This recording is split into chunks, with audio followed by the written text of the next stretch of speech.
So, sa tingin nyo guys, worth it pa ba maglalamove? Kasi ito yung kinita ko. Ito pa, mas malapit pa dito.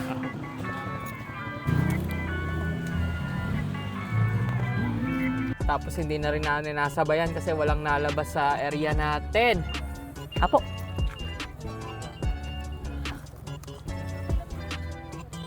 Sure po. Tingnan nyo, almost 2 hours ako nag-antay. Makakuha lang ng booking. Tapos hindi pa dito, pa-way sa ano na. Mabigat po eh. Dapat sa office, kasi parehas din naman. Gusto din ako magbabago. Para hindi na po kayo guwat.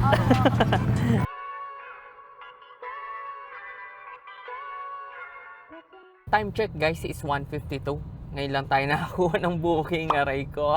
Nag-on ata tayo, I think mga around 10:45 na to 11:30, something like that. Kasi late na rin tayo nagising. Ngayon lang din tayo nakakuha ng booking. May nalabas naman sa area ko, kaso nga lang hindi na pupunta sa akin. So this time, ito yung napunta sa atin. So on layo, from our home base up to pick up location is 6 to 7 kilometers. So medyo malayo-layo guys. Hindi naman ganito kadami din yung booking sa area natin. Kaya iyon, kinuha na natin to. Ang drop-off naman isa may bandang Batasan Hills or Commonwealth. Pero bagong silangan na siya nakalagay kay Lalamove. Ang pipick upin dito is 5 box ng body soap or body scrub, something like that daw. Ang strategy natin while driving, let's say kung may mahanapan tayo ng kasabayan. Pero if ever na meron, pipick upin na rin natin dito. Pero kung wala, hindi na rin tayo mag-aantay pa. Baga habang nagda-drive, diretso na rin tayo doon. Kahit regular lang.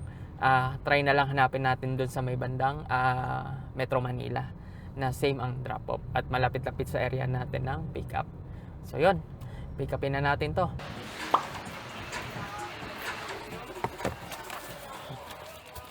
Time check guys is 2:26. Na-pick up na natin yung booking natin.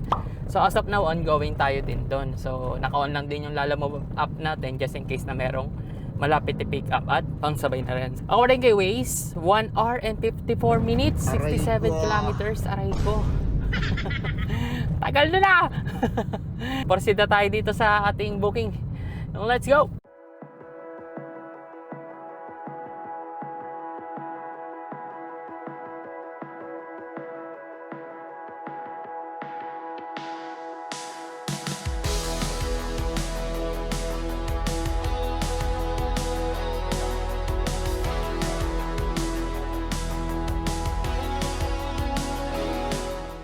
Time check guys is anong oras na? 3:32. Nandito tayo somewhere in Pasig or Taguig sa may C5. Sobrang traffic dito guys. So according kay Waze, 4:46 pa, 1 hour and 14 minutes, 20 kilometers lang. So ganong katagal ang traffic. So dun tayo sa may Batasan ang drop off nito. Tapos hindi na rin natin nasabayan kasi walang nalabas sa area natin. Oh lots!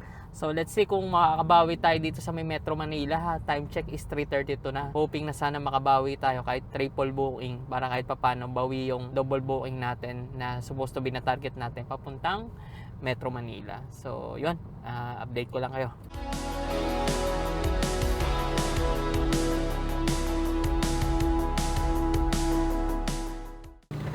Eto po, mas malapit pa dito. Thank you po. Thank you po.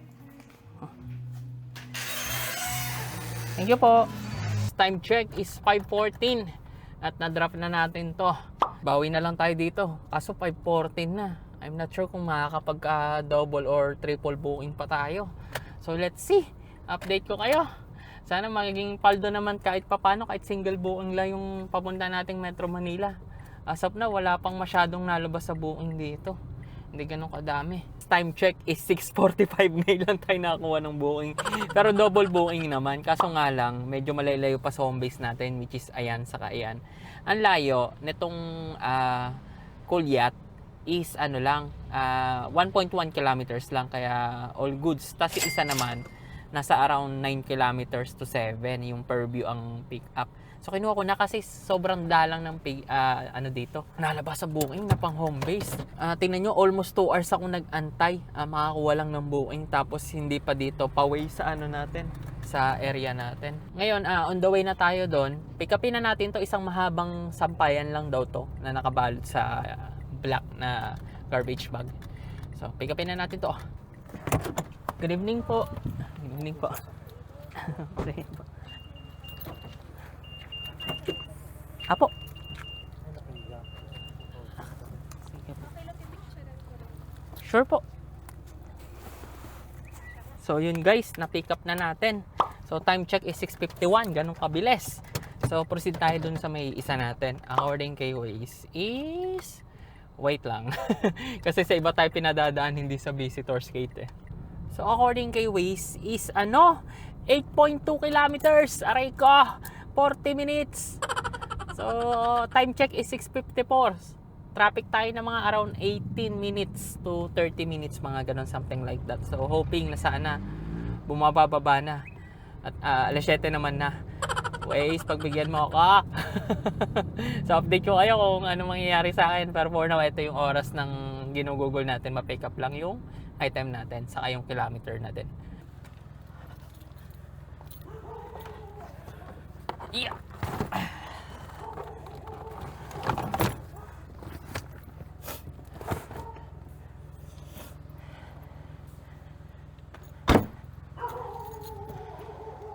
Yon, finally guys, time check is 7:52. At natapos na natin tong i-load yung booking na yan. So papunta tayo dun sa natin, sa isa nating booking. Then ang estimated time of arrival natin dun is mga 9 PM. Kasi medyo magulo yung tinuturo sa akin ni Waze kaya inano ko muna siya dun sa may mismong drop off ng bandang EDSA. Kumbaga para dun niya ako ituro, kasi after nun saka ako i-Waze yung... Hindi nyo ako kita. Ayan. Sorry. Saka ako i-Waze yung natin. Na may ilaw na.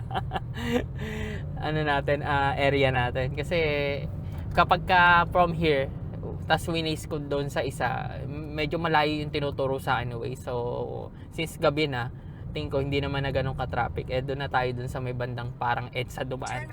Update ko kayo later. Pero daan natin EDSA. So, let's go!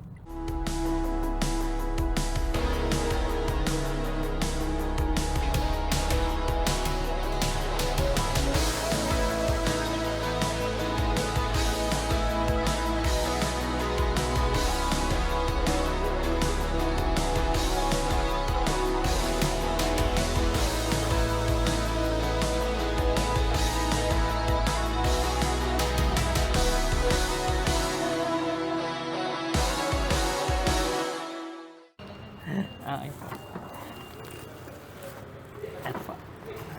Thank you po.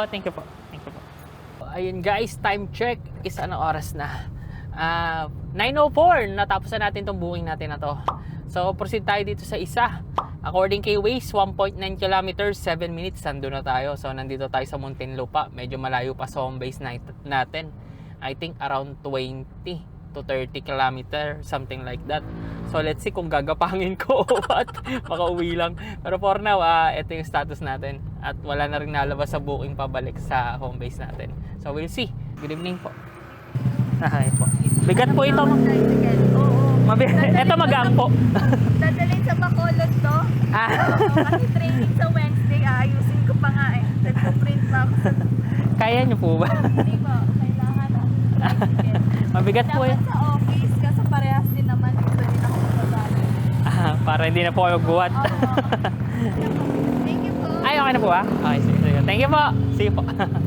Time check is 9:18. Natapos na natin itong booking natin na to. So, wala na tayong booking guys. Pero as of now, ang layo ng ating home base up to pick up location, home base up to drop off location is 28 kilometers. Etong 28 kilometers na to guys, ito ay walang toll kasi nandito tayo sa may bandang Muntinlupa. Hindi na ako nag-toll kasi tawag dito. Ano rin naman, gabi naman na, wala rin traffic. Kumbaga wala akong nakikitang pula-pula sa kalsada. Kaso nga lang, pag may toll is 36 minutes lang. So kapag may toll, umaabot ng 1 hour. So, yun. Enjoy na lang natin tong road.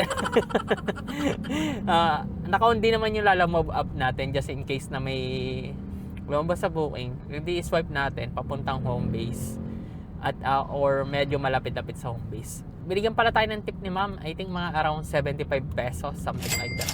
So first time natin magkaroon ng tip kasi yung first and second booking natin wala. So itong third meron 75 pesos. So dagdag natin yon.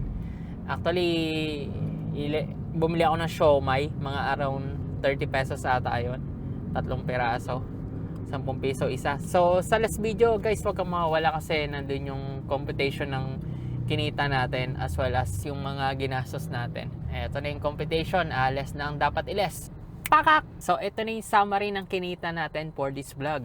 Then tapos na tayo magpagas, then less natin yung car maintenance. Tapos tayo ay nag-expressway na kasi doon sa may bandang Susana, ang daming jeep. Tapos hinto ng hinto sa may bandang kanan. Ang ginawa ko nung may nakita akong pasusana going to Kalamba, kumana na ako doon. Naiinis na ako sa mga jeep. Kasi ang tatagal nila. Pagka-andar, preno again. Pagka-andar, preno again. So para mapabilis, nag-expressway na tayo. So ilaless natin yon. I think mga around 70 or 80 pesos. Hindi ko sure yung exact amount kasi nandito tayo sa may expressway gasoline station sa may bandang Petron. So considering na lang na around 80 pesos. Ito yung gross pala sorry ni Lalamove. Yan. So 1,599. So tatlong bookings lang yan guys, and nag-start tayo I think mga around 2 o'clock na. So 9:47 nakakatapos lang natin magpagas. Then ito yung tinakbo natin. Yan. So 153.2 kilometers. So 153.2 kilometers. Tapos ito yung ginas natin. 491.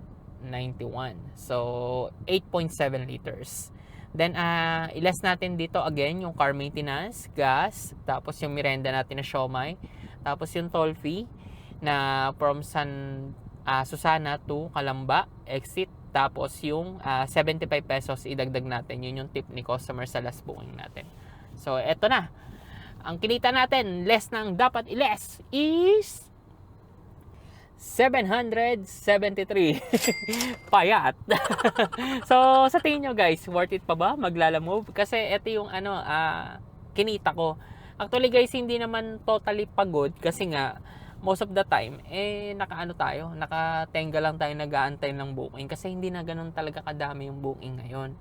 So I think nag-start tayong mag-on sa Lalamove mga around 10:30 to 11 something like that. Nakakuha tayo mga alas 2. Tapos nakarating tayo sa Metro Manila mga around 4:30 or 5.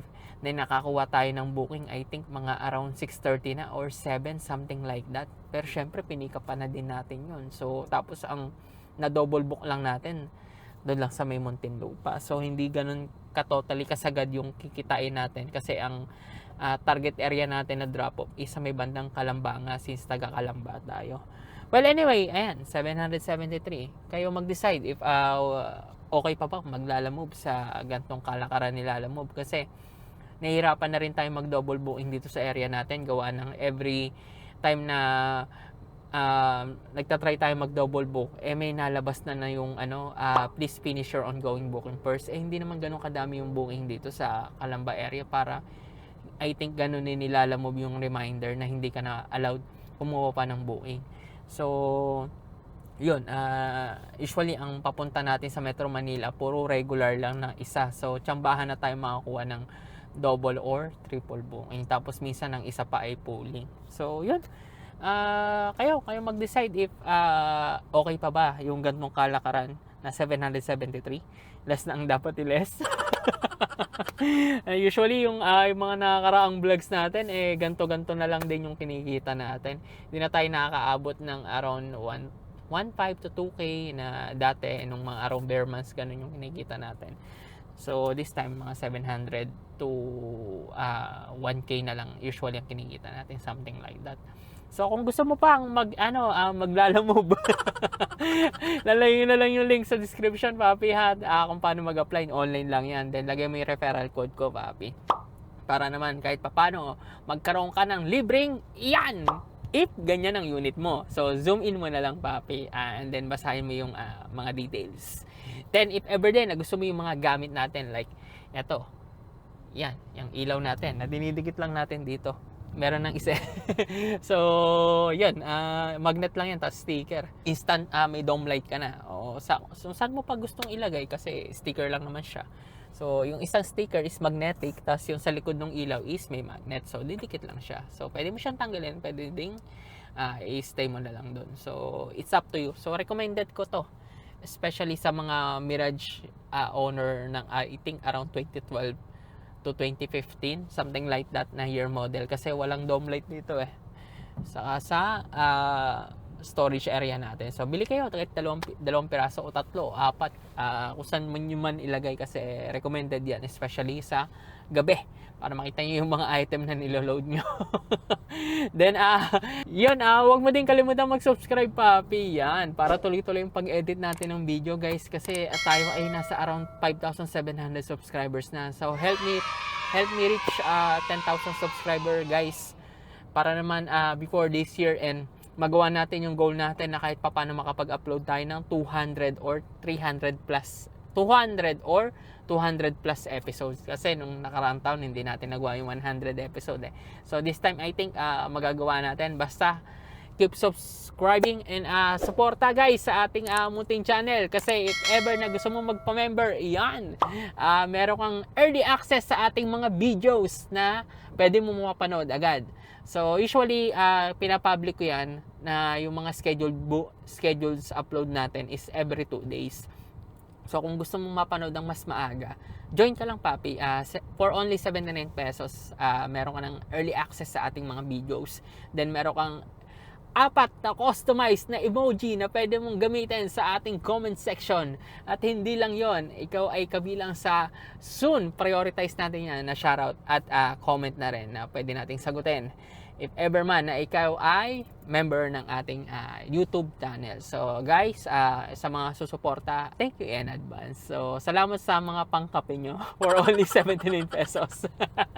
So dito ko na din tatapusin ang ating munting vlogs. Ito na yung pinakahihintay nyo. Ciao! Maraming salamat sa panonood. Shoutout sa inyo lahat. Peace!